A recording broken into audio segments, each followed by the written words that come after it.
If you have been thinking about working on yourself, if you have been curious about how to work on yourself, or even if you want to know what it means to work on yourself, I'm very happy you are in this video, because in this video I'm going to be talking what it means, how I've been working on myself, and what it feels like, what is life when you work on yourself.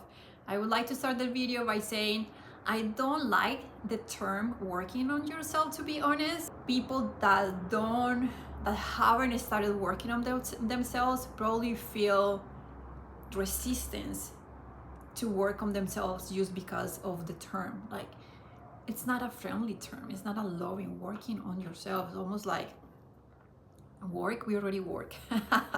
We already do so much work, right? I like to say creating change.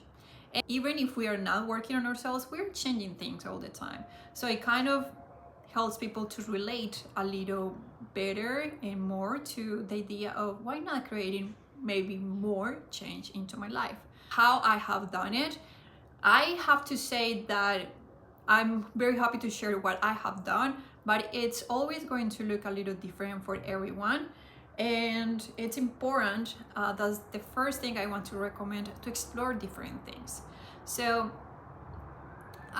in the years I've been working on myself, in the years I've been creating change in my life, I have read many books, I have followed many different inspiring teachers or people, scientists and psychologists, and gurus, all kind of things. And I think it's important to try many and try the wrong ones, so you get a sense of what's good for you. I feel like a lot of the times we need to do the bad ones, the ones that don't make us feel good, to really understand, like, okay, this thing is not for me.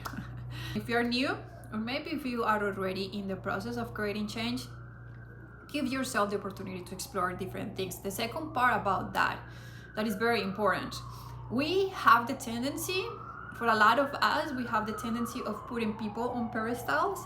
Oh, because this is the guru, this is the teacher, this is someone that has done, this thing for many years, and they have, a lot of following and all these things. So this person, it's better, higher than me. I don't think one person is going to teach you everything you need to know in your own process, in your own experience in life.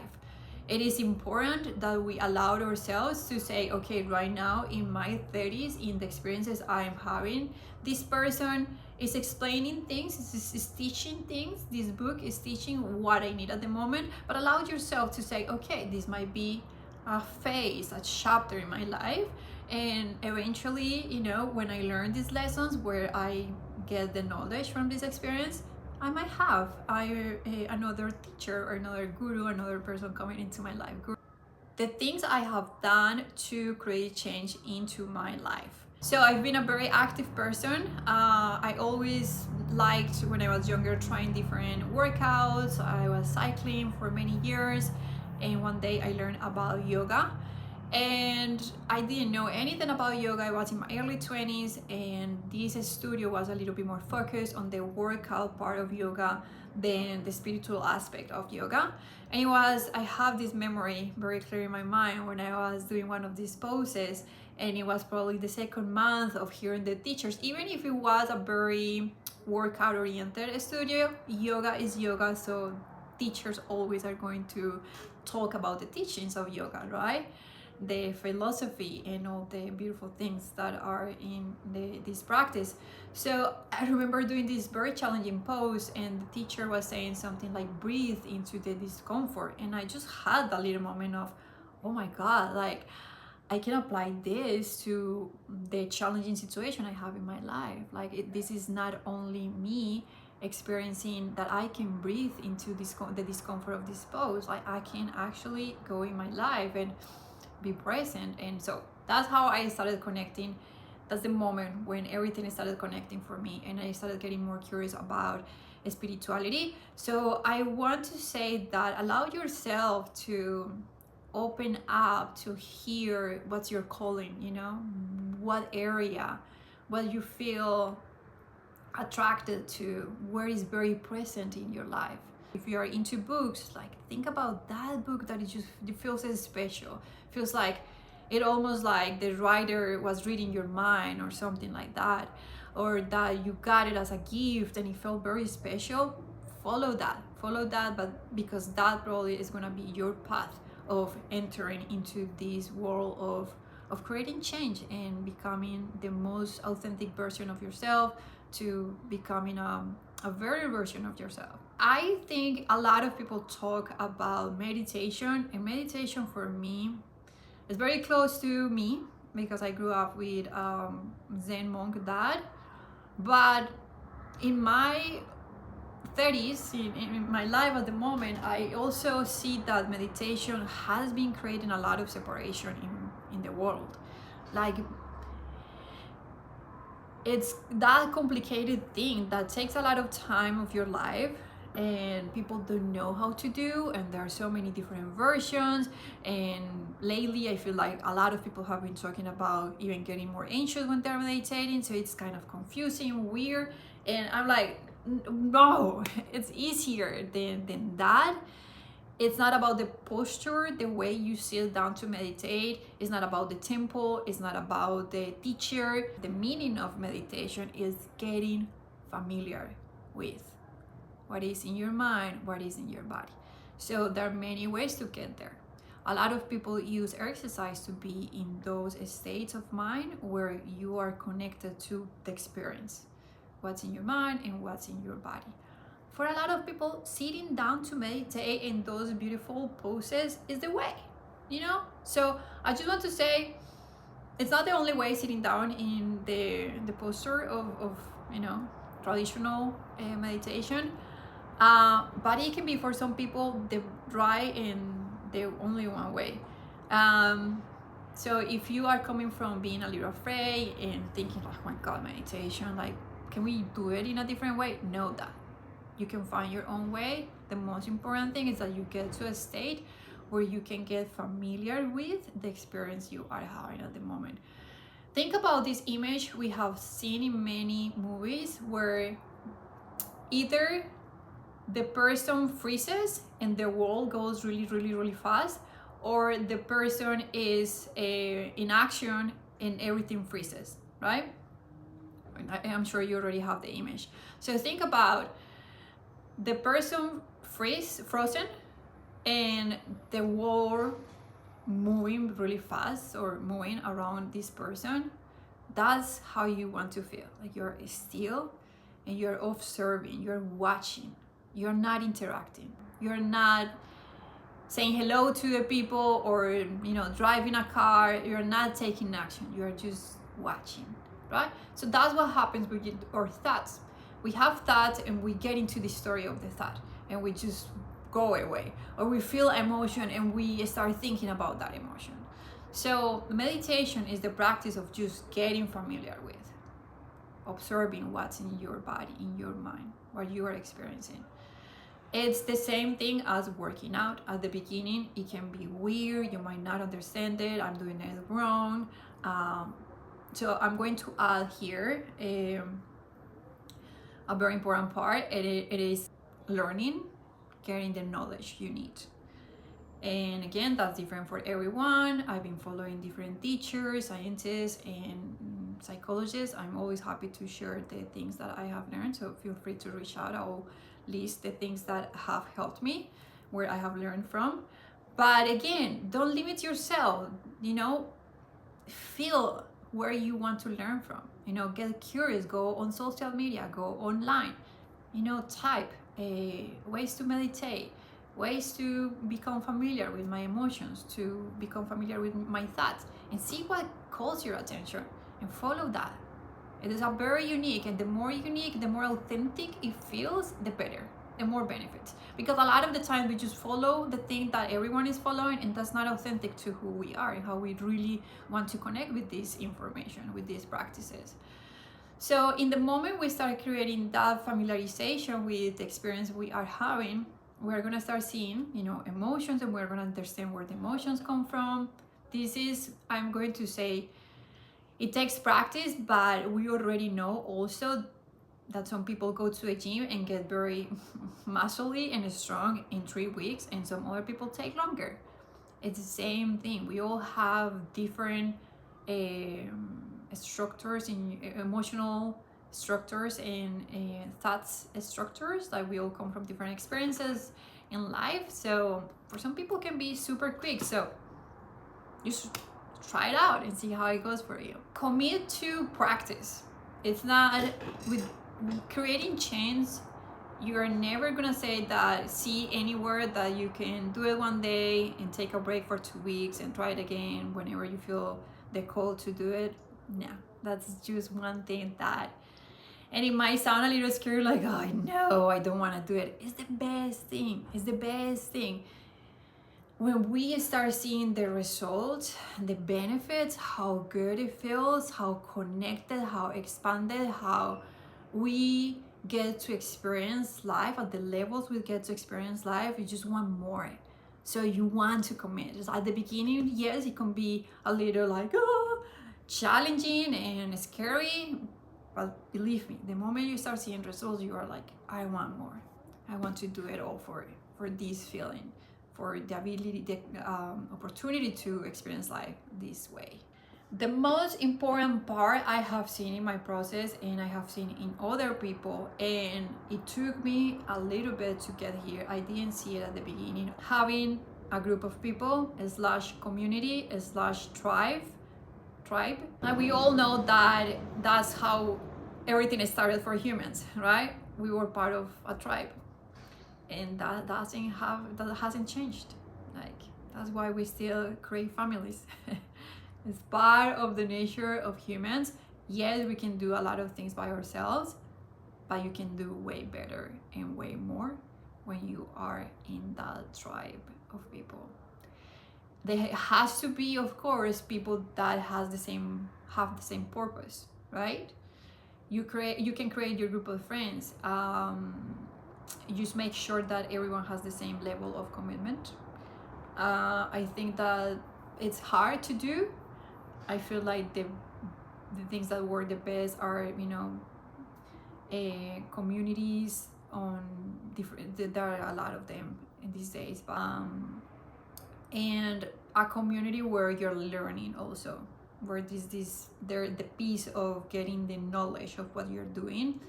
Because with group of friends, unless you guys have any structure, it might work, but people kind of get tired, start doing other things. So it feels way more amazing when it's a bigger size of group, and when there's someone guiding that has a little bit more knowledge. And so what happens in the community is that you are changing your ideas / beliefs about things collectively. And the powerful thing about this is that, yes, some people are very strong mentally and they don't need to see examples of anything, but most people get benefit from seeing others doing things. Because what happens is that, and we know this from science, this is basic science, if this person can do it and I'm seeing that this person can do it, I can do it. This is just like a basic thing that our brains do. The mirror neurons, I think, is the concept of this in science. I'm translating that from Spanish. I hope that's the name in English.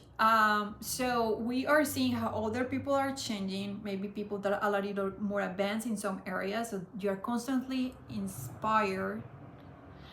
And there's the piece of accountability that you might not get when you are doing it by yourself. Again, some people are superheroes and they don't need much of that, but it feels way better. It feels way better. People supporting you, seeing you, because again, the community has this same purpose. It's purpose driven. So people are doing the same, and they want to support you. They see you from that same place.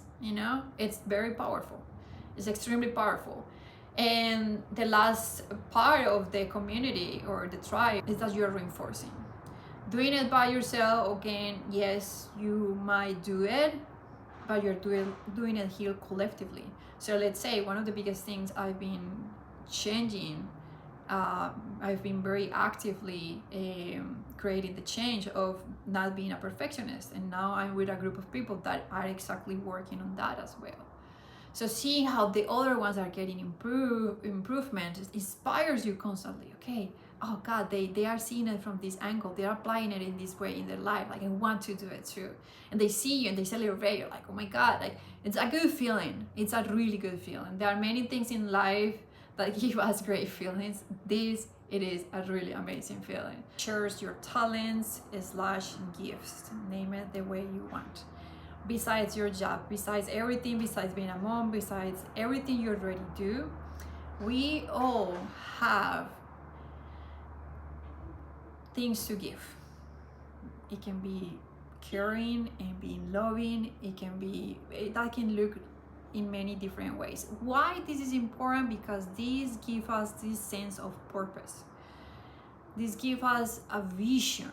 And I think when we are creating change, for a lot of people can also look like, I don't know why I'm changing, what I have to change. So being connected to that sense of purpose, I mean, it is the guide and it is what adds meaning to everything that you're doing. If you know that you just want to do more of that purpose, like that, the sense of having a purpose, and purpose changes through our lives, you know. There's not a doesn't make sense to think that we have to find only one. That can look very different in different times of our lives. There's this teacher that says that the purpose is as simple as doing the thing that excites you the most, that brings you joy the most. So that doesn't have to be linked, connected to your job. That can be making your friends happy, making your friends laugh. How can you do more of that and explore that? And so sharing your talents, sharing your gifts in that sense of making your friends laugh, create a space in your life. Find your own unique way to do that. It can be creating, you know, more content on your Instagram, your social media, gathering your friends, you know, on the weekends. But commit to that thing and explore it, because what happens is that when we are present, committed to that thing that connects us with our purpose in life, you're creating a lot of excitement, you're having so much fun in your life, and you are getting inspired. Oh, maybe I can change, maybe I can make my friends laugh with other 3 people, maybe we can do trips where we are just like, I don't know, I'm just, you know, sharing ideas. We can do a laughing trip, 3 days camping, where it's everything we do, activities all about, you know, laughing. And maybe you can create a channel, I don't know, but that will always take you to amazing places. And that journey, that's, you know, like the roadmap, that journey is going to start showing you the things that you can work on, where you can create change. I'm being a perfectionist, I'm criticizing myself so much, I'm not doing my best, you know, the best that I know I can do. I'm neglecting my needs. That's gonna be the roadmap, right? So having this piece is going to help you with your process of creating change in your life. Yes, I'm super happy I was able to share these things, because a lot of my friends, a lot of my close people have been so inspired by the change I'm creating in my life. And I'm like, they're like, oh my God, you're just experiencing this unique thing. And I'm like, no, I am exactly like you. This can happen to every single human. These are the steps I'm following, and you can follow them too. And then one other thing I wanted to say is that I really wanted to record this video right now, when it's a few months in that I'm creating this change, because I feel like often what happens is that when it's a few years after you started creating change in your life, you forget. So I didn't want to forget. These are the simple steps I'm taking, and these are the simple steps that are creating beautiful, amazing change in my life, where I get to experience life at these wonderful places, from these wonderful places. So if you got inspired, go in your life and start creating a little change. If you would like to share your journey, any questions, feel free to reach out. For now, thank you so much for watching. Thank you so much for being curious and inspire, hopefully, to create change in your life and to be your better you, a better version of yourself, even though it sounds super cliche, but you know what I mean. So much love to you. Until my next video.